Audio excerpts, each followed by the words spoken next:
Hey, we are here. This is the convo for Oak Ridge Ford in London, Ontario. OakRidgeFord.com. You need a new vehicle or a used vehicle. You know who to see. Norman James, your boy. I'm dealing with OGs and converts right now on potential vehicle deals. You won't get a better price anywhere else. You certainly won't get the service that I can provide anywhere else. OakRidgeFord.com. And of course, your friendly neighborhood podcast. It is the Leafs Convo. OGs and converts, Mike, are losing their minds. We've got some threatening of unsubbing because we didn't start on time. I said in community that we would go at 8:30. It's 8:38. Big deal. I know some of you have been waiting longer, but look at us. Why wouldn't you wait for us? Norm, along with Mike, 81 games in the books. So the Leafs beat the Bolts 4-3. Matthew Nyes picks up his first NHL point. God bless William Nylander, 3 points. Getting off the schneid. He had been gripping it a bit too tight of late. Joseph Wall picks up the win. Clearly an indicator that the Leafs are going to sweep the Bolts in the first round of the playoffs and get to the second round for the first time with this group assembled the way it is. Mr. Augello, good evening. Have at it. Good evening, Norm. Well, okay. I will depart from my usual negativity and doom and gloom to say that this game was a positive sign of the Leafs being able to beat Tampa simply because, okay, and thankfully they, not to say they listen to me because they don't, listen to anything that I say, but I was advocating going into this game, sit Marner, sit Matthews, sit Tavares. The problem is they couldn't sit everybody because, the cap and they couldn't call people up. But they sat Marner, they sat Matthews, they sat Giordano. They couldn't play Samsonov 2 games in a row on back-to-back nights. So they did that because they knew Tampa would pull the same shit that they pulled against the Rangers the previous week, where Perry was going after people, and he hit Trouba and knocked Trouba out of the game, and they speared Igor Shesterkin, or they were going after a puck and went after Shesterkin, and there was a bunch of fights, and you knew that Tampa was going to try to do something. You knew that they were going to go after some of the Leafs players because. Right. Less than a week from now, they're starting that series, and it's sending them a message. And not to say they're going to go out and purposely hurt somebody, right. But they're gonna do that. That's what they're gonna do. Was it not pathetic? I mean, 24 minutes of penalties, 52 minutes between the two teams. The guys you want to target aren't even on the ice. You fucking suck shit for the last little while. Your game 81 in your barn. The Leafs come in, you want to rile it up. What the hell did Tampa accomplish? Well, okay. You saw what Tampa's plan was. And again, this is like planting seeds for the playoffs next week. You could see what their goal was right off the get-go. Patrick Maroon, during the play, like the play is ongoing, and he's standing in front of the Leaf bench mouthing off at Michael Bunting. Their plan was get under Bunting's skin and he'll do something stupid. He didn't. And then on that shift, after he was mouthing off at Bunting, Luke Shen hit him in the corner and then cleaned his clock.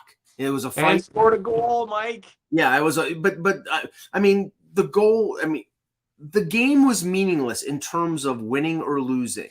The game was meaningful in terms of sending messages and sticking up for yourself. And that's where I think the Leafs showed a lot of ability in terms of, Shen beat the crap out of Maroon. Perry tried to pull the same crap with Bunting, cross-checked him at center ice. They got into a fight near the Leaf bench.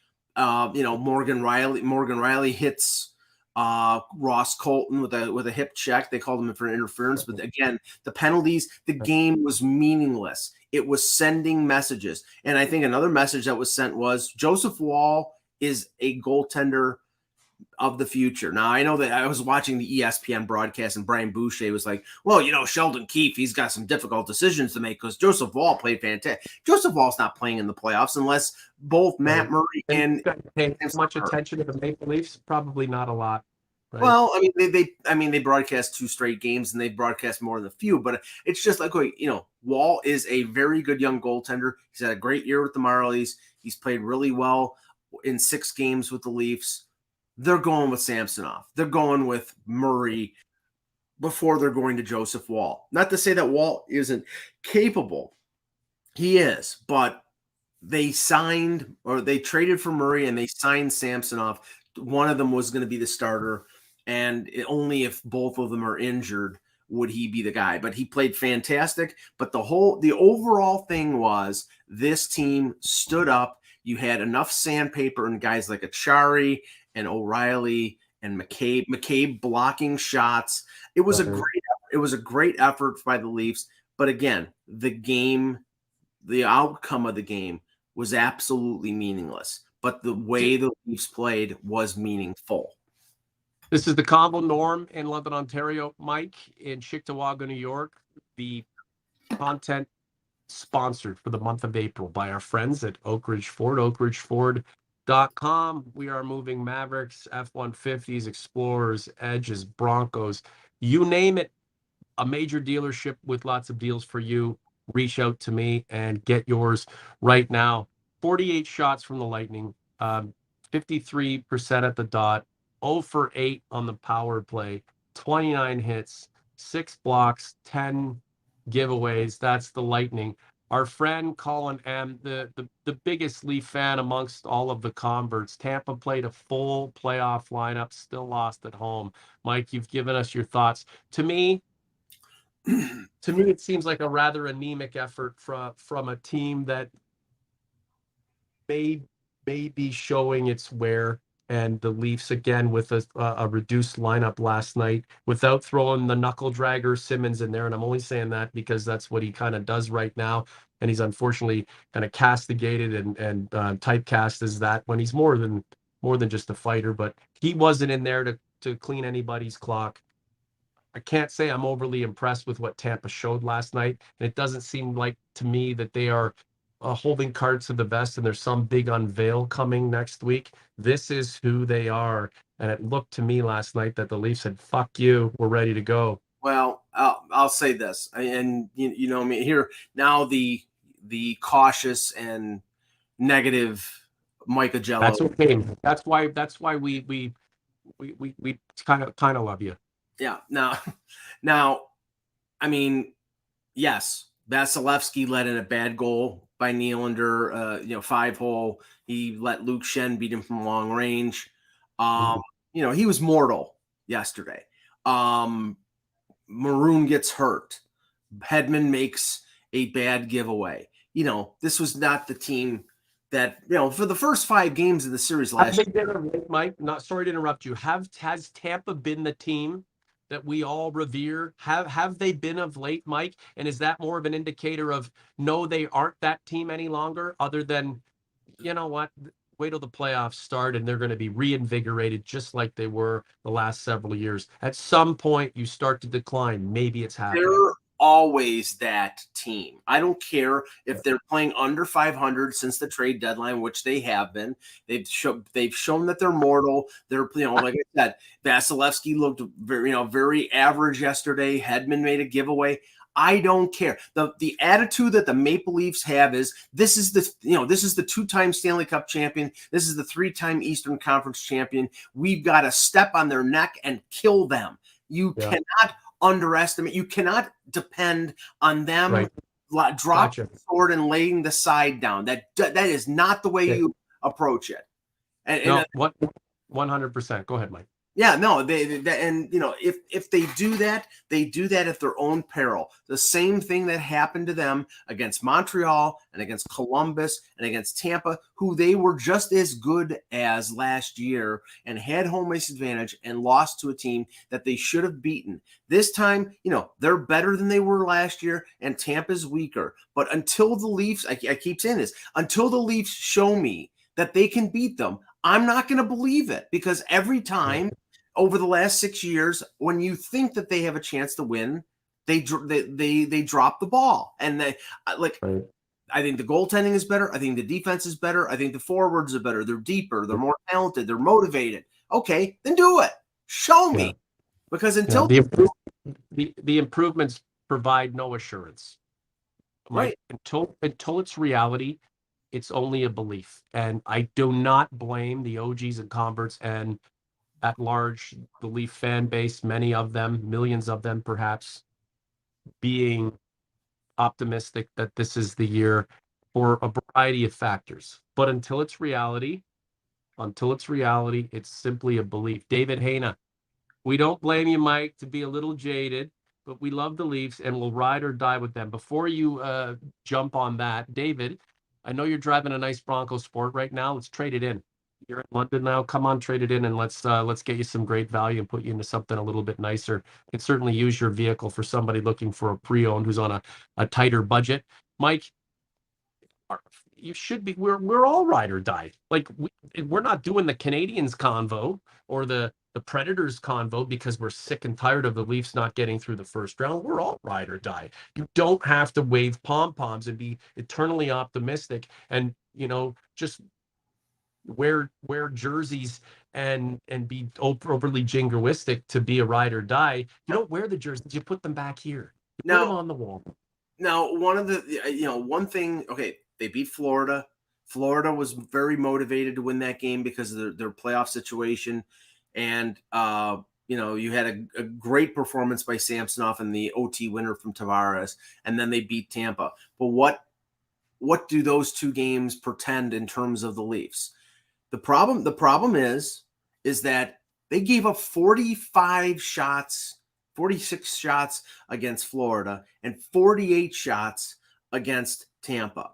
Okay, you can't do that in the playoffs. You cannot allow these teams to get 40 plus shots. Now, maybe you could say, well, they didn't get a ton of great scoring chances. There were some pretty good scoring chances from Tampa. There were some pretty good scoring chances from Florida. Samsonov played great against the Panthers, and Wall played great against the Lightning.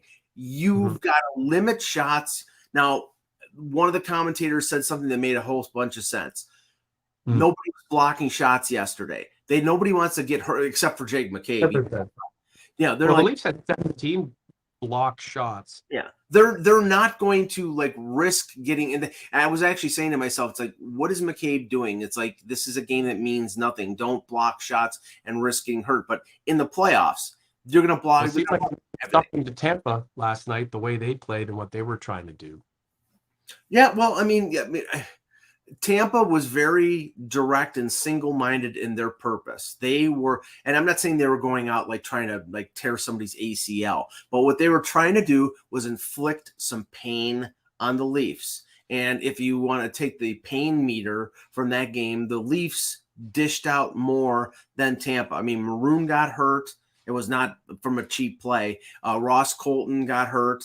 So now I don't think they're really affected, and they'll be playing in game one. But bumps and bruises, you keep piling them on, and that could eventually help you. But who knows? We'll see. This is the combo for Oak Ridge Ford. Norm, Mike, and you, Anush Patel. Thank you so much for your support, our friend. We've all said it once too many times. We love, hate, live, and breathe for this team, but the time has really come for them to just get the job done. Exactly. Couldn't have said it better myself. Exactly. And now I saw some comments in the chat about Matthew Nyes. He wasn't supposed to play against Florida, so they really sort of babied his minutes. And he made a couple mistakes, what Sheldon Keefe said. But this is a kid stepping right out of college into the pros. I'll tell you something right now. He's you don't know how good a player is when they're playing in the OHL or the AHL or the NCAA or Sweden or Finland or Russia. Right. You have to judge them by what they do when they step into the NHL. And right. Everybody's gearing up for the playoffs. And all I can say is Matthew Nyes was fast is big, is creative with the puck. He had a couple good scoring chances. I think he's sort of feeling his oats in terms of wanting to be physical, which he has been in college. He's a big hitter, but I think he's just sort of like being careful and not like overstepping his bounds. That will come, but I think he's put himself in the mix for potentially playing. But we know Sheldon Keefe, and this is not a criticism of him. He's going to play the guys who have played before, and he's going to play the guys who are experienced. And guys like Lafferty, Keefe has loved that Lafferty, Achari, Camp fourth line. That, they've sat out Lafferty. He's had some bumps and bruises. They've sat out some other players. When you get to game one, I think they're going with 12 forwards. I think they're going with 6 defensemen. And I think Nyes will not be one of the 12 forwards to start the series. But if they need a spark, this kid's got the chops to do it. I just think that the thing that they're scared about is making a rookie mistake against an experienced team. And in this series, one goal can turn things around. OG's Converse, what say you regarding Matthew Nyes? Do you want to see more of him? Do you want to see more of him against the Rangers in the season finale? Do you want to see a ton of him in the playoffs? Do you think he can handle it? Do you think he should get the opportunity over someone else who, may in general have less talent, but has been a ride or die with this team throughout the regular season and deserves that opportunity? Let us know in the chat. You can also let us know in community. A lot of you will be watching this be after the live edition, which is happening right now. Just below the post on the YouTube platform, just leave a comment, like the content, and go into community. I'm sure I'm going to have some polls in there too. Last year, Mike, I think it was game 78 when the Leafs lost 8-1 to Tampa. There was over 100 minutes in penalties. Right. So seemed like so Tampa did that to the Leafs then. And then the Leafs took them to 7 games, lost 1-0 in game 7. Nick Paul scoring the winner. I mean, imagine being ousted by that guy. But the Leafs were up and they had a chance to secure the series in 6. After all of that bullshit, it seemed like Tampa wanted to do the duplicate of that, kind of replicate that again last night. Not only did they lose, it kind of blew up in their face. David M., to be honest, I'm not being a homer, but I think we are too deep and too much for Tampa this time. Our bottom 6 isn't what it was last year. Also, Tampa isn't as deep as last year. Again, there's the perception, there's the belief, and then there's the reality, right? The perception's one thing. The belief, exacerbates the perception. It fuels the perception. Now let's see if it can become reality. At the end of the day, that's basically what it is, Mike. Let's see if it can become reality. Yeah, I'm fairly confident in saying that the team that we saw on Tuesday, excuse me, that Tampa is not going to be the Tampa that plays in game 1. Now remember, game 1 last year, Tampa didn't show up. The Leafs won 5-0. Not going to be the Leafs team that plays in game 1 either. There's a couple of guys, number 16 or 34. They'll be up there. They may play tomorrow in New York because I think Marner wants to get 100. Got to get him 100 points for God's sakes. That's a big deal. Yeah. I mean, I think you don't want to risk players getting hurt for personal goals, but when you have a chance for Nylander to get 40 goals and you have a chance for Marner to get 100 points, you're going to play them. And you got to remember, I think the Rangers, they have nothing to play for either. They're locked in 3rd place in the Metro. They probably won't play Shesterkin. They'll probably sit some of their players. So it'll be a no-hitter. And probably I'm not worried about that team. Not because they're just laying down, but because I think they don't want to risk getting hurt either. So you have 2 teams with the sort of same mindset. But Tampa was out to inflict some pain, and that I saw it coming a mile away, and I knew that's where they were going to go. Now, to the point about them not being as deep, this is the thing, and this is where the Leafs can exploit. Zach Bogosian, we don't know what the status of him is. He's been out for a while. I saw one report that said he was out for the year. I haven't been able to confirm that.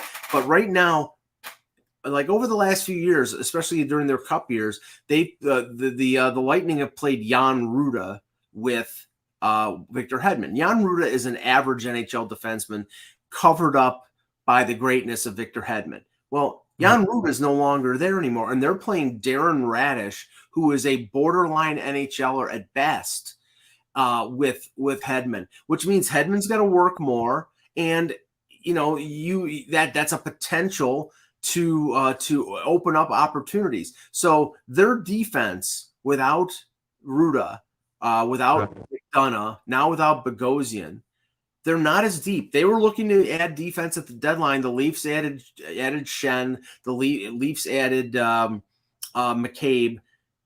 Tampa wasn't able to add on defense, and the guy that they did add, Tanner Jeannot, probably won't play the series. So all those things. Like that's messed up. The Tampa brings in a guy who is supposed to be there to strengthen this might that is at the core of who Tampa is at this point in their collective journey, and he may not even be there. I mean, it sounds pretty leafy. I got to give shout out to Mike V looking in the chat with Anush Patel, a Tom Curvers reference, for God's sakes. Was Tom wait a minute. What's the relationship with Tom Curvers and the Devils? Tom Curvers was traded by the Devils to the Leafs for a 1991 first-round pick, and the first-round pick turned out to be Scott Niedermayer. That's why the reference. Well, that's right. But, the Leafs did get Alan McCauley. So that was later on. That was later on. And and Jason Smith too. So yeah, but speaking of Dougie Gilmore himself, Mr. Captain 93. If the Leafs don't win the first two games at home, are they in trouble even if they split? I mean, winning two games at home, like that's super important. Can the Leafs pull that off? I mean, they can, but I mean, again, last year it was Leafs win game 1, Tampa wins game 2, Leafs win game 3, Tampa wins game 4, Leafs win game 5, and then it went overtime in game 6, and they lost 2-1 in game 7. So they would be able to put a stranglehold on Tampa if they could hold serve and win the first two games in Toronto. Do I expect that to happen? No, because Tampa is Tampa. So I expect it to be 1-1 going back to Tampa. And then I expect the Leafs to be able to get home ice advantage back by splitting in Tampa. So this is going 6 or 7. I don't see any other way. The Leafs could win it, but it's going 6 or 7. And the thing is, they have added enough veteran character type players in O'Reilly, in McCabe, to add to the Giordanos and the Tavareses. So, it's going to be whether they get good enough goaltending, whether their big guys show up, and whether they don't take stupid penalties and let Tampa Bay take advantage of them on the power play. All those things are factors. God bless Colin M, man. The guy is loves the Leafs, loves it, loves this group, loves this team. And he's just so optimistic. Colin, I hope the Leafs come through for you. I really do, because see, that's the thing, Mike. It's guys like Colin, who make the Leafs what they are, right? Never mind Stadler and Waldorf, you and I, right? Shitting on the team from the balcony. It's guys like Colin who absolutely just eat, sleep, and breathe this team and believe in this team. Remember, belief is great. Perception's another thing. It's reality, right? The reality of the Leafs situation at this point is they are on paper better prepared to face what they faced in the past and have not been able to conquer. So that's the reality of it.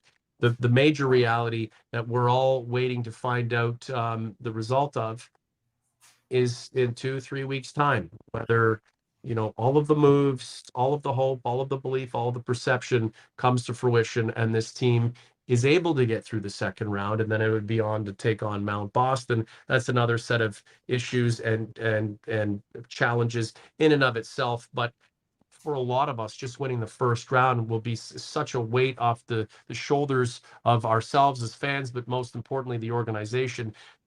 It gives it new life for sure. I don't want to go on too long, Mike. Everyone's got to get to bed because, the people who are up at 40 plus, usually they're tucking in sometime around now, but all the youngsters are going to, go do whatever they do. Night to you there, David Hillman. Have a good sleep. You got another game to go. Then the playoffs are coming. What else do you want to add here, Mike, before we get out of here? Well, I just think that the only thing left really is who's going to play and who's not going to play. I do believe that the upper body injury that they decided to sit Samson off for the last two games is very insignificant. And if anything, I thought he had re-injured his knee when he made a couple saves against Florida. They say he's fine. They're giving him 2 games off. Maybe he's got a little,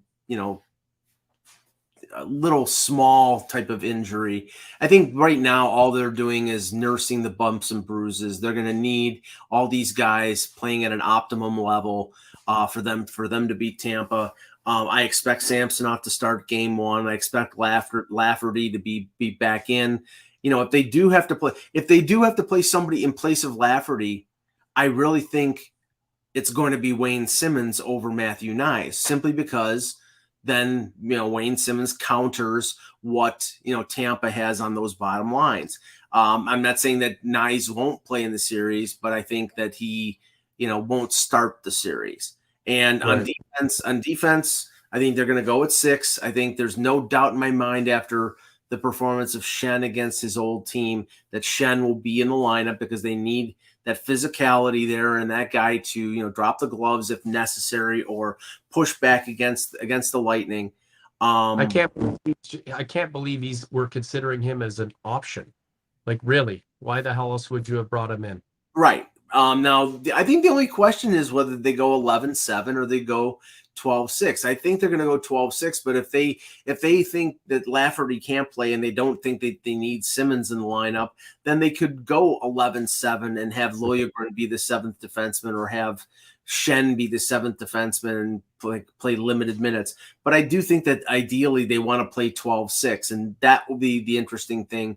I'll be up in Toronto on the weekend for one of the practices to see what their line combinations will be. But there's no guarantee that Sheldon Keefe won't change them before game 1 to not signal to Tampa what he's going to do. Interesting. Brad Tyndall, who really is, one of the executives of the Convo. It all comes down to Mitch Marner. It's interesting, but he's not wrong, right? Marner's got a lot to prove, especially with, the playoffs he's had of late. I mean, he's been a guy who's been under under some serious scrutiny, had another great regular season. He really is the maestro, Mike. And if he gets some room with everything he's experienced, the failures and this opportunity to make amends, it may just come down to Mitch Marner. I don't think just one guy. I mean, Marner's important, most definitely. Matthews is important, most definitely. But I think it's the core. It's that core group. It's Riley, Tavares, Nylander, Marner, Matthews. They all have to show up. The support. And I think that's what Brad Tyndall's getting at. He really is. Right. I mean, I think Brad's right, but it's just I just don't think it's if Mitch Marner has a great series, they're going to win. No, I think it's got to be more than that. It's got to be everybody. But he fuels everybody else, Mike, and that's the thing. If he's the maestro out there, he really is. If Marner's not picking up 4 points and they lose 7-4, like everybody else is benefiting, and it's not just that he's scoring points, but he's got Matthews going. He's again. These guys left a lot to be desired in playoffs gone by. This is another opportunity for the core, fueled by the heartbeat of that core. So, yeah, I see where Brad's coming from, but clearly, we're speaking, it's we're oversimplifying something. But if your best player is there and he is better than he's ever been in the playoffs, and he's the guy who fuels the other great playoffs, other great players, then you have a better chance than you've had in the past. Yeah. So, I mean, we'll talk about the ins and outs and the strategy Right. on Sunday. But I just think that right now, the Leafs have to just get through game 82. Get Mitch Marner his 100th point, get through that game healthy, and then focus everything on game 1, which will be early next week. OG's converts, like the content, subscribe to the channel. We're like 3 subs away from 3,500. And you know what's going to happen? People are going to unsub now. So let's get us to 3,500, right? We're that little podcast that's still can with your support. Everything you do for us means so much. And, hopefully that Mike and I are able to reciprocate in kind to at least some degree. And we'll keep certainly doing so throughout the rest of the week into next week. And hopefully we're talking Leafs hockey for months to come as we follow this team on a journey that this group has never been on before. And that's getting past the first round of the Stanley Cup playoffs into a second round situation and potentially beyond. Thank you to our sponsor, oakridgeford.com. Guys, if you're looking for wheels, I can take care of you 100%. In the meantime, Mike's writing and doing all kinds of content, providing for our friends at hockeybuzz.com. And he's just certainly the best in the business. Mike, I'm sure you're going to do a Twitter Spaces after the Ranger game. Probably, and if we let's just say this, we may be planning on doing some post game stuff. If it's not a Leafs Convo post game, there will be a Twitter Spaces post game. I'm going to hijack that bloody thing. I swear to you. Just don't cut me off. Okay, I'll make sure I delete you. Okay. Thanks, Mike. I appreciate that. You see how much we love each other? This is all for show. Let's all go. Right. No, we do. For Mike, I'm Norm. OG's Conference. Have a good night. We'll see you soon.